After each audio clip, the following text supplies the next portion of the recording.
আসসালামু আলাইকুম। আমি দিলারা হক সিলেট থেকে বলছি। বাংলাদেশি ব্লগার দিলারা চ্যানেলে স্বাগত জানাই। কাছে এবং দূরে, দেশে এবং দেশের বাহিরে যে যেখান থেকে আমার ভিডিওটি দেখছেন, আমি আশা করি সবাই আল্লাহর রহমতে ভালো আছেন। আলহামদুলিল্লাহ, আল্লাহর অশেষ মেহেরবানিতে আমরাও ভালো আছি। বরাবরের মতো আবারও চলে এলাম নতুন আরেকটি ব্লগ ভিডিওর মধ্য দিয়ে। আজ আমি আপনাদের সাথে অন্যরকম একটি ভিডিও শেয়ার করছি। এটা হচ্ছে আমি গতদিন যে বাড়িতে গিয়েছিলাম, তো সেখানে গিয়ে আমার একটা পুরনো রেসিপির কথা মনে হচ্ছিল। তো যে সিজনে আমি বাড়িতে গিয়েছি, তো এখন হচ্ছে জ্যৈষ্ঠ আষাঢ় মাস। এ সময়ে এগুলো আমাদের এলাকায় বা গ্রাম অঞ্চলে যেখানে বাঁশ থাকে সেখানেই পাওয়া যায়। তো গাছের নতুন চারাগুলো এভাবে গজিয়ে উঠে, আর এগুলো রান্না করে খেতে খুব বেশি মজা লাগে। জানি না এই বাঁশের আনাজটা খেয়েছেন কি না, তো আমার কাছে এটা খুব বেশি মজা লাগে। আর আপনারাও চাইলে এটা একবার হলেও বাসায় ট্রাই করে দেখতে পারেন। আগে আমার আম্মা থাকতে কি হতো, প্রতি বছরই আমাদেরকে এটা রান্না করে খাওয়াতেন। আমার আম্মা মারা যাওয়ার পর দেখা গেছে আমার আফা এটা করে মাঝে মাঝে খাওয়াতো, কিন্তু আমার আফা মারা যাওয়ার 5 বছর হয়ে গেছে।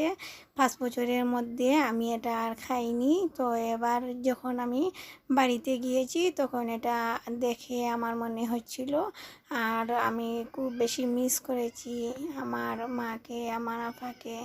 তারপর বললাম যে আমি ওটা রান্না করব, আমাকে ওটা তুলে দেওয়ার জন্য। তো আমার চাচাতো বোন খুব সুন্দর করে এটা আমাকে তুলে এনে এরপর হচ্ছে খুব সুন্দর করে এটা পরিষ্কার করে দিচ্ছেন।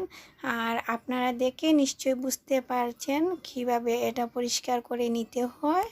তো আমার প্রিয় আপুরা, আপনারা দেখতে থাকুন, আর আমি আপনাদের কাছে সেই পুরনো রিকোয়েস্টটা আবারও করি। এতক্ষণ পর্যন্ত যারা যারা আমার সঙ্গে আছেন, প্লিজ ভিডিওটিতে একটি লাইক দিয়ে পুরো ভিডিওটি কন্টিনিউ করবেন। আর যারা যারা আমার চ্যানেলে আজ নতুন ভিজিট করেছেন, আমার ভিডিওটির কোনো অংশ যদি আপনার কাছে একটু হলেও ভালো লেগে থাকে, আমার এই ছোট্ট চ্যানেলটি সাবস্ক্রাইব করে আমার পাশে থেকে আমাকে সাপোর্ট করবেন। আর যদি আপনি অলরেডি এই কাজটি করেই ফেলেন, তাহলে আপনাকে অসংখ্য ধন্যবাদ। আর একটা কথা, যারা যারা আমাকে ভালোবেসে আমার ভিডিওটি দেখেন আর নীরব দর্শকের মতো শুধু দেখেই যান, আমাকে কোনো কমেন্ট করেন না, আপনাদের কোনো মতামত জানান না, আমি আশা করি সবার কাছে সবার মতামত জানাবেন, আমার ভিডিওটি কেমন হলো তাও জানাবেন। কিছু কিছু আমার দর্শকরা আছেন, আমার ভিডিও দেখেন, আমি ভিউজের সংখ্যা দেখে বুঝি, কিন্তু কমেন্ট করেন না। যারা আছে ব্লগার আপুরা, তারা অনেক সময় কমেন্ট করেন, কিন্তু আমার সাধারণ দর্শক আপুরা আমাকে কোনো কমেন্ট করেন না। তো আমি আপনাদেরকে বিশেষভাবে অনুরোধ করছি, কে বা কারা আমার ভিডিওটি দেখছেন, আমাকে এতটা ভালোবাসা দিচ্ছেন কিন্তু কমেন্ট করেছেন না। আপনারা যদি আমাকে কমেন্ট করেন তাহলে আমি বুঝতে পারবো কে কোথায় থেকে আমার ভিডিওটি দেখছেন। কথা বলতে বলতে আবারও চলে এলাম মূল ভিডিওতে। তো আমার এগুলো ক্লিন করা হয়ে গেছে। তো আমার এটা একটা ইতিহাসজনক ভিডিও। আপনাদের সাথে আমি কি বলবো, আমার খুব বেশি হাসি পাচ্ছে আমি এটা বলতে গিয়ে। তো এটা হচ্ছে বাড়ি থেকে আনার পর 2 দিন রাখা হয়েছে। এরপর হচ্ছে আমি আবার এটাকে ভালোভাবে আলু যেভাবে খোসা ছাড়াতে হয় এভাবে এগুলোর খোসা ছাড়িয়ে নিচ্ছি। তো এই কাজটি আমি দিনের বেলায় করেছি, তাও আবার অফ ক্যামেরাতে। তো আমি এখানে একটা প্যান বসিয়ে এখানে দিয়ে দিচ্ছি পরিমাণ মতো তেল। তেলটা গরম হয়ে যাওয়ার পর দিয়ে দিচ্ছি পেঁয়াজ কুচি, এরপর হচ্ছে দিয়ে দিচ্ছি আদা রসুনের পেস্ট। এগুলো দিয়ে ভালোভাবে নেড়ে চেড়ে একটা সুন্দর স্মেল আসা পর্যন্ত ভেজে নেব। এরপর হচ্ছে আমি বাকি উপকরণগুলো দেওয়ার আগেই মাংসটা দিয়ে দিচ্ছি, যেহেতু আমার হাতে সময় কম, এখন হচ্ছে রাতের বেলা, আর রাতে দেখা যায় কি রান্নাটা সকাল সকাল করতে হয়, আর গরুর মাংস যেহেতু অনেকটা সময় লাগবে, এর জন্য আমি শুরুতেই মাংসটা দিয়ে দিচ্ছি। এরপর হচ্ছে দিয়ে দিচ্ছি পরিমাণ মতো লবণ, দিয়ে দিচ্ছি হলুদের গুঁড়া, এরপর দিয়ে দিব ধনিয়ার গুঁড়া, দিয়ে দেব মরিচের গুঁড়া, এরপর হচ্ছে দিয়ে দেবো এখানে জিরার গুঁড়া। এক কথায় মাংস রান্না করতে যত কিছু লাগে সব কিছুই আমি এখানে দিয়ে দেব। তো এটা বিশেষ করে হাঁসের মাংস দিয়ে রান্না করে খেতে খুব বেশি ভালো লাগে। গ্রামের মানুষরা বলে হাঁস দিয়ে আর বাঁশ দিয়ে রান্না করছি। তো আমি যেহেতু এটা হুটহাট করে এটা রান্না করছি, তো আমি হাঁসের মাংসটা আর মিলাতে পারছি না, আমি এখানে গরুর মাংস দিয়েই রান্নাটা সেরে নিচ্ছি। জানি না কতটুকু ভালো লাগবে, তারপরেও যখন খেয়েছি গরুর মাংস দিয়ে রান্না করে খেতে খুব বেশি মজা লাগছিল। আমার কাছে মনে হচ্ছিল হাঁসের মাংসটা হলে কি আরও একটু হয়তো বা মজা লাগতো।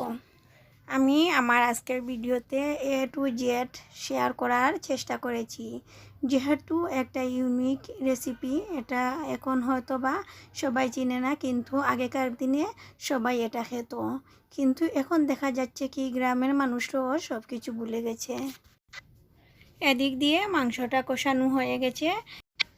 এখন হচ্ছে আমি এখানে আরও কিছুটা পানি দিয়ে খুব ভালোভাবে মাংসটা কষিয়ে নেব, যেন পুরোপুরি সিদ্ধ হয়ে যায়, মাংসটা একদম সফট হয়ে আসা পর্যন্ত আমি বারবার পানি দিয়ে মাংসটা কষিয়ে নেব এভাবে করে। আর এভাবে করে বারবার করে পানি দিয়ে মাংসটা কষালে মাংসের টেস্টটা খুব বেশি ভালো আসে। তো এগুলো মোটামুটি কষানো হয়ে গেছে। আর আমার এখানে হচ্ছে কারেন্টটাও চলে গেছে, আর কারেন্ট চলে যাওয়াতে আমার ভিডিওটাও একটু কি যেন অন্ধকার অন্ধকার লাগছে। এদিক দিয়ে মাংসটা কষাতে কষাতে আবার আমি যে বাঁশের খোলটা আছে সেটা আমি সিদ্ধ করে নিয়েছি। সেটা আমি অফ ক্যামেরাতেই সিদ্ধ করে নিয়েছি, যেহেতু কারেন্ট নাই আমি ভিডিওটা শ্যুট করতে পারিনি। আশা করি সবাই বুঝে নেবে, আর এটা তো আর সবাই জানে কিভাবে সিদ্ধ করে নিতে হয়। আর সিদ্ধ করে নেওয়ার পর আমি হচ্ছে পানিটা ঝরিয়ে আমি এখানে আবার মাংসের মধ্যে দিয়ে দিচ্ছি। এখন এটাকে খুব সুন্দরভাবে নেড়ে চেড়ে একটা বাজির মতো করে নেব। আর এভাবে করে রান্না করে খেলে অনেকটা মজা লাগে। আপনারা যারা যারা খাননি আশা করি একবার হলেও ট্রাই করবেন। আর যারা শহরে আছে তারা তো এটা হয়তো বা মিলাতেও না পারবে, কিন্তু গ্রামে যারা আছে তারা একবার হলেও এটা ট্রাই করবেন। একবার খেলে বারবার খেতে মন চাইবে বাঁশের এই রেসিপি। আমার আজকের ভিডিওটি কার কাছে কেমন লাগলো অবশ্যই কমেন্ট করে জানাতে ভুলবেন না। আমার ভিডিওর মধ্যে বা আমার কথাবার্তার মধ্যে যদি কোনো ধরনের ভুল ত্রুটি হয়ে থাকে আশা করি আপনারা ক্ষমা সুন্দর দৃষ্টিতে দেখবেন। এই ছিল আমার আজকের ভিডিওটি। পরবর্তী ভিডিও দেখার আমন্ত্রণ জানিয়ে আজ এখানেই বিদায় নিচ্ছি। আল্লাহ হাফিজ, আসসালামু আলাইকুম।